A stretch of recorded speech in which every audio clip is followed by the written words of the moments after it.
Tennessee beats Oklahoma. Is that a stellar win, a good win, or an okay win? I think it's a good win. I mean, look, yes, Oklahoma is not a top 25 team, but that was a team they were facing with the winning record on the road. It was a noon tip-off. By the way, if you're Tennessee, it's an 11 a.m. tip-off because Oklahoma, I mean, that's Central Time. So they had to get up at 11 a.m. for that tip-off. And Dave, you know how these things go. I mean, particularly with college basketball, those noon tip-offs when you're on the road, man, they just lend themselves to ugly offensive performances, don't they? Typically. They do, which is why I'm going to say it's a great win. That because they're ugly, that guys don't want to play at that time. Not even at the NBA level. Heck, even high school kids don't want to play at that time. I've done some officiating for high school like tournaments that start at noon, and it's like they're rubbing sleep out of their eyes. I mean, that's just human nature, especially when you practice in the afternoon. So I'm going to say it's a great win. And it's brought to you by Commercial Bank. Bank on it. Member FDIC. Life made better. Commercial Bank is your neighborhood bank. What makes us different from other banks? We understand that every customer has unique opportunities, challenges, and financial concerns. We don't expect you to fit into the same box as the next person or business. Whether it's purchasing a home, saving for your child's future, or planning for your next vacation, we're with you every step of the way to navigate life's big decisions. All right, so next up on the schedule for Tennessee, and I don't mean just next game, but next 3 or 4 games, because we are into the middle of February. We're getting to the point where you're down to those last 10 games or so. So how important are the next 3-4 games as you see them? Because we're going to get into this a little bit later. The SEC could have 4 number 1 seeds, which is bizarre. But your thoughts on what Tennessee has going on the docket coming up? Yeah, so coming up, Tennessee visits Kentucky on Tuesday. That's a revenge game for them. Then they get Vanderbilt at home. And then they actually get a week off. They finally get a much-needed rest, and they face Texas A&M on the road. I get the pride thing. I get it. It's Kentucky, and you take pride in beating Kentucky, and you don't want to get swept by them. But Dave, I might do my load management against Kentucky. It's a top 25 team on the road. No, it's dangerous. I might do it. I might do it. I might rest my starters. I want them fresh. I've already got a thin team. If I'm Rick Barnes, I need to save some minutes, so I might actually rest my starters against Kentucky. And I'll rest them at Ole Miss later in the year. I'm sorry. I would. Highly unpopular. I know. But yeah, no, I would. No, I'll say this. They have one of the things they showed over the weekend is a much more complete offense. So this is what people are missing, Dave, because a lot of people think, you saw this 2 games in a row. Zakai Ziegler has all of a sudden gotten red hot from 3. And you see people saying, oh, he's just on a hot shooting streak. He's hot and cold. No. What's happened is Igor Milicic and Felix Opera have established a scoring presence inside, and Chaz Lanier is not taking himself out of the game. So Zakai is getting much more open looks. Now, Igor and Felix only had 8 points apiece over the weekend, but they were almost all in the paint. Scoring in the paint helps his team. This team, I'm not like old school, like every team should play inside-out basketball. This team's built to be inside-out, though. They need to be inside out. Well, yeah, because it's a Rick Barnes team. It's also meant to play defense. And I think some of these guys, in retrospect, we thought just weren't good at it. I don't think some of the people wanted to be good at it. No, I agree with you on that. That's been the Darlington Dubar issue the whole time. But it's not every Rick Barnes team. Like, you wouldn't have called last year's team inside out, right? They're an ISO team. They were give the ball to Dalton. And what was that Doug Collins said about Michael Jordan that one time? Was like, give the ball to Michael and everybody get the F out of the way. Well, yeah, but I mean, that you get those players once a generation. We were talking about Bernard King. And I mean, you thought that they were just going to pick up 3 more of those dudes. I thought Dalton Connect was a dime a dozen. I did. I'm not going to lie. I thought it was a dime a dozen at the level, and I thought Chaz Lanier was the Dalton Connect of this year. Now, Chaz Lanier is starting to show himself. He had a bad second half. He missed a bunch of threes in the second half, but he finished 3 of 10, 9 of 17 from the field with 21 points. So I think Chaz Lanier is finding his versatility. If Chaz Lanier can manufacture buckets the way he did against Oklahoma on Saturday, plus be efficient from three, plus Igor and Felix both exert their offense underneath the basket, you have a more complete team than we thought. And now finally, Darling Stone Dubar is starting to play more significant minutes. He got 11 minutes on Saturday. That doesn't seem like a lot, but if you can get him into the 15-minute range by the time the NCAA tournament comes, and you have an 8-man rotation, which is good enough for the NCAA tournament. But I'm sorry, I would still rest my starters at Kentucky on Tuesday. By the way, was Jerry Green underrated? Yes, 4 straight 20-win seasons, 50%. No, mismanaged a stack of talent, 50%. Pretty good. We went right down the middle. David says Igor was that dude on Saturday. If you want to pull his comment up, Caleb, he was, and he changes this whole team. Now we can talk about Dubar giving them more minutes, and that's fantastic. But at the end of the day, Igor changes the team. Oh, yeah, he does. Igor changes a team, but not the way we thought he changed the team early because he could shoot the 3 ball so well, and he still can.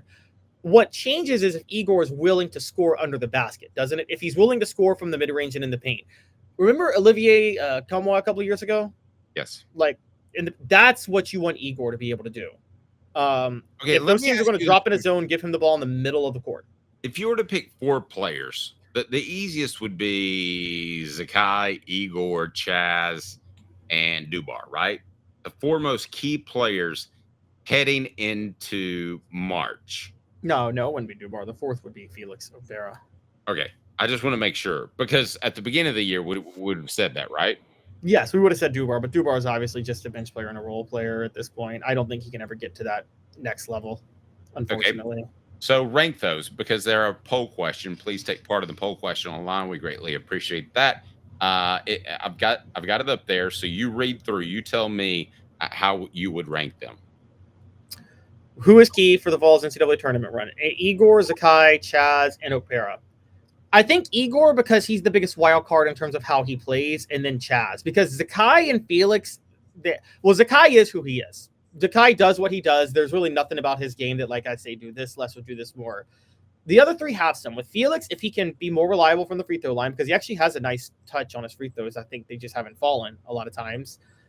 Igor, be willing to score in the paint. Be willing to score from different spots on the court. And then Chaz, don't take yourself out of the game when things get a little tough. And if those 3, but of those, the biggest hurdle is Igor making sure that he is scoring from everywhere on the court and not just from 3. Yeah, he likes to settle for that like a European player. That bothers me. Yes, I agree. I think Barnes is trying to get him to not. I think Barnes is working with him on that, which is good for Tennessee. So I mentioned you can join the YouTube channel and win all kinds of great prizes, including your introductory prize is a gift certificate to Hound Dogs of Knoxville. Matt put stellar. So I hope that means he's joining, but he also might mean, can you imagine paying Nico what they're doing and benching him? Not going to happen. So I'm not sure which he has there. Okay, so we've got room for 4. What's the 5th most important player in this basketball team? I'm going Jordan Gainey now. I've made the case that I think it may be time to pull Jemai Meshack and start Jordan Gainey. I know Rick Barnes loves defense. But Dave, when your wing commands no attention offensively, it's a problem. It was one thing when,